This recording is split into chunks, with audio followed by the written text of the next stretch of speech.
C'est dans l'urgence que j'enregistre cette vidéo. Si personne ne bouge, dans quelques jours, une loi essentielle pour la protection de nos enfants va disparaître. C'est le 21 juillet que nous saurons si le Conseil constitutionnel abroge ou pas cette loi. Sans doute n'en avez-vous absolument pas entendu parler. Il est vrai que l'actualité de ce début de mois de juillet nous détourne un petit peu l'attention. C'est ainsi que le 4 juillet, lors d'une audience publique du Conseil constitutionnel, 3 avocats ont œuvré pour faire annuler la loi fixant le consentement à 15 ans en France.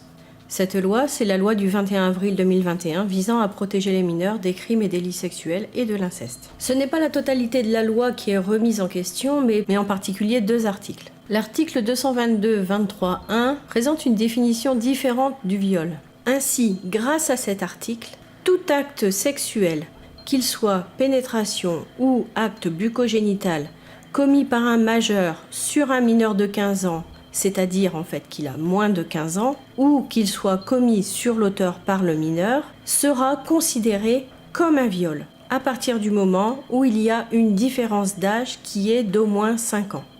Ce qui signifie que pour toute relation sexuelle entre un majeur et un mineur de 15 ans où il y a une différence d'âge de plus de 5 ans, on ne parle plus de consentement. Tout acte sexuel est considéré systématiquement comme un viol. Il n'est pas question de relation consentie. Et ça, c'est hyper important que cette notion soit conservée. On ne peut pas parler de consentement pour un enfant, on ne peut pas parler de consentement pour un bébé, on ne peut pas parler de consentement à partir du moment où l'adulte a une influence sur le jeune. Et le deuxième article, l'article 222-23-3, qui définit que ces viols sont punis de 20 ans de réclusion criminelle.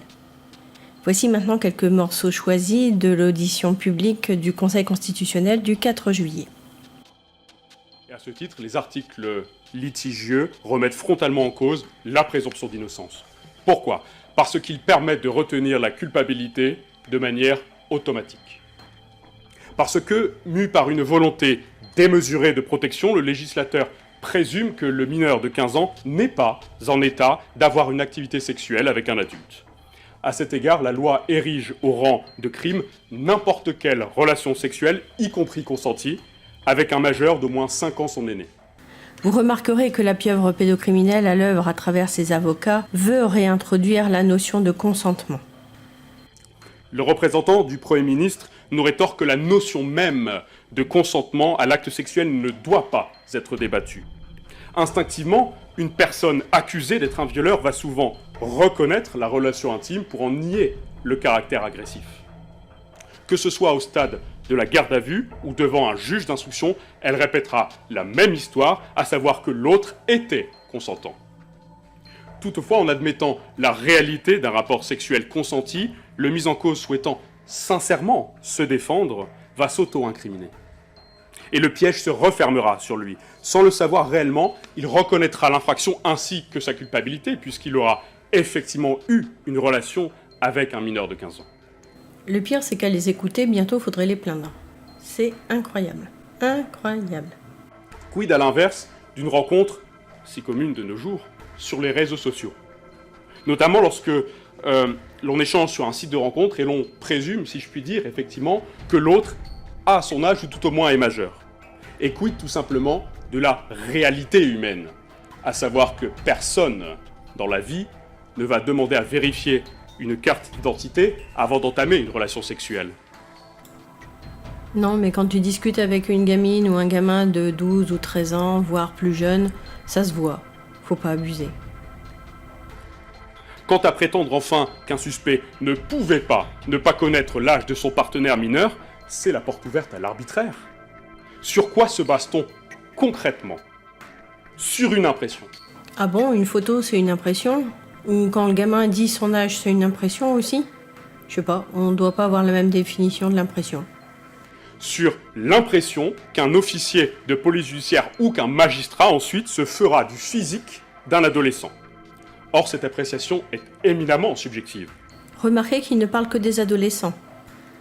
Mineur de 15 ans, ça veut dire mineur de moins de 15 ans. Donc ça veut dire aussi les enfants.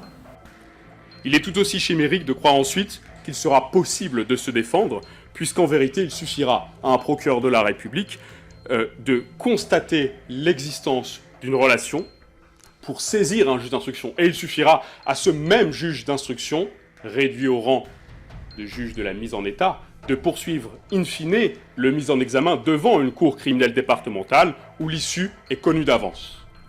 Que les choses soient claires, il ne peut y avoir de justice lorsque le résultat précède le débat, lorsque la défense ne s'est pas pleinement exprimée.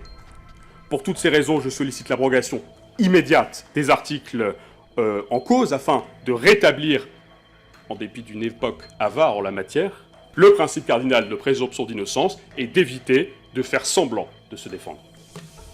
Aujourd'hui, mesdames et messieurs, vous êtes saisis d'autre chose. Vous êtes saisis d'une interdiction absolue. Ou plus exactement, de la conformité à la Constitution, je cite, de l'interdiction absolue de tout acte sexuel entre une personne majeure et un mineur de moins de 15 ans lorsque l'écart d'âge est d'au moins 5 années. Il n'est pas question de viol ici, et pourtant ce sont là les termes mêmes de l'exposé des motifs de la proposition de loi du 26 novembre 2020. Ces termes traduisent l'objectif du législateur, non pas celui de réprimer plus sévèrement le crime de viol sur mineur, ni de faciliter la caractérisation de cette infraction, mais de réglementer certains rapports sexuels, sans considération aucune des circonstances dans lesquelles ces rapports seraient intervenus, quand bien même s'agirait-il, pour ceux qui les vivent, de rapports amoureux ou, à tout le moins, consentis. Eh ben voilà, rapport amoureux ou consenti. Des rapports amoureux entre un adulte et un enfant. On peut arrêter de dire n'importe quoi, là, ça serait bien. Tout d'abord, sur le principe de l'égalité, celui-ci exige, a fortiori en matière criminelle, un élément intentionnel. En France, on ne peut pas, ou du moins on ne pouvait pas avant cette loi, être un criminel malgré soi. Il fallait une intention criminelle, et il fallait la caractériser, ce qui permettait de caractériser la dangerosité de l'auteur et la gravité de l'acte commis, et ce qui justifiait le quantum de la peine encourue. En l'espèce, il suffit pour caractériser le crime prévu par l'article 222-23-1 de caractériser les éléments matériels sans considération des éléments intentionnels. Parce que là, bien sûr, ils vont nous faire croire qu'il n'y a pas d'intention de viol. Moi, je sais pas, je suis rentrée dans la chambre comme ça, j'ai baissé mon pantalon, et là, je sais pas ce qui s'est passé, oups, j'ai glissé. On nous prend vraiment pour des cruches, là, ou quoi? Alors là, il donne un exemple, c'est faramineux. Et qui a eu une relation avec une jeune femme, une jeune adolescente de 14 ans. Cette relation a duré plusieurs mois. Il y a eu plusieurs rapports sexuels entre eux, dont la version de mon client est de dire que c'est elle qui était à l'initiative de ces rapports sexuels. Et l'action publique a été déclenchée, non pas parce que la présumée victime a déposé plainte, mais parce que la mère de la présumée victime a eu connaissance de cette relation, qu'elle a désapprouvée et qu'elle a porté ces faits à la connaissance d'officiers de police judiciaire qui en ont référé à leurs autorités judiciaires. Et c'est ainsi que l'action publique s'est mise en mouvement. Donc à l'écouter, c'est anormal que la mère ait réagi parce que sa fille de 14 ans avait une relation avec un adulte. Et à l'écouter, c'est normal qu'une adolescente de 14 ans réclame une relation sexuelle à un adulte. Non mais il y a vraiment un problème, hein. Je pense qu'il doit pouvoir y avoir discussion. Et donc prendre en compte les intentions du jeune homme et de la jeune femme, ce qui n'est pas possible sous l'empire du texte actuel, qui écarte de facto la question du consentement et l'intention des acteurs. Je pense que c'est clair. Maintenant, c'est le représentant de la Première ministre qui va défendre la loi actuelle. Il commence par décrire les deux types de viols qui sont décrits dans le Code pénal.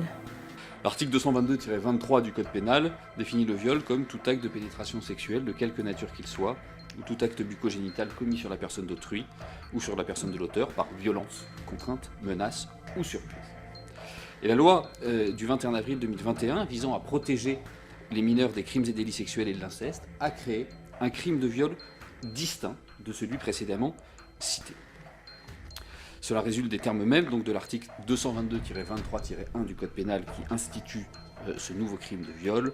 Or, nous citons, « Or, le cas prévu à l'article 222-23 constitue également un viol Tout acte de pénétration de quelque nature qu'il soit, ou tout acte bucco-génital commis par un majeur sur la personne d'un mineur de 15 ans, ou commis sur l'auteur par le mineur, lorsque la différence d'âge entre le majeur et le mineur est d'au moins 5 ans. Et ce viol est puni de 20 ans de réclusion criminelle selon les dispositions de l'article 222-23-3 qui est aussi soumis à votre appréciation ce matin. C'est moi ou il a une façon de présenter qui est quand même assez particulière? En fait, il lit son texte, quoi. Il n'a pas l'air passionné par le débat. Voyons maintenant l'argumentaire qui va être développé pour contrer les arguments des avocats. En premier lieu, les dispositions contestées ne méconnaissent ni le droit au respect de la présomption d'innocence, ni les droits de la défense. Il est particulièrement reproché aux dispositions contestées, cela a été largement dit de l'autre côté de la barre, d'avoir posé une présomption irréfragable de non-consentement du mineur. Cette analyse est erronée. L'absence de consentement de la victime n'est pas présumée pour la constitution de l'infraction. Elle est indifférente pour la constitution de l'infraction. Et juridiquement, l'indifférence n'est pas la présomption. Une présomption peut être renversée si la preuve contraire est apportée. Quand un élément est indifférent, la preuve de son existence ou de son inexistence n'exerce aucune influence sur la qualification juridique en cause. Le grief tiré de l'impossibilité pour le majeur de s'exonérer de sa responsabilité pénale devra également être écarté. En effet, certes, il est vrai, cela a été dit, que la preuve d'une absence de violence, d'une absence de menace, d'une absence de contrainte ou de surprise n'aurait aucune incidence sur la qualification d'infraction. Mais cela ne veut pas dire que le majeur poursuivi ne peut pas s'exonérer de sa responsabilité. Il le peut s'il est établi que l'un des éléments constitutifs de l'infraction vient à manquer, par exemple, la connaissance que le majeur avait de l'âge du mineur. Dans ce cas-là, il manque un élément constitutif de l'infraction et il pourra s'exonérer de sa responsabilité pénale. Les droits de la défense sont donc préservés par les dispositions contestées.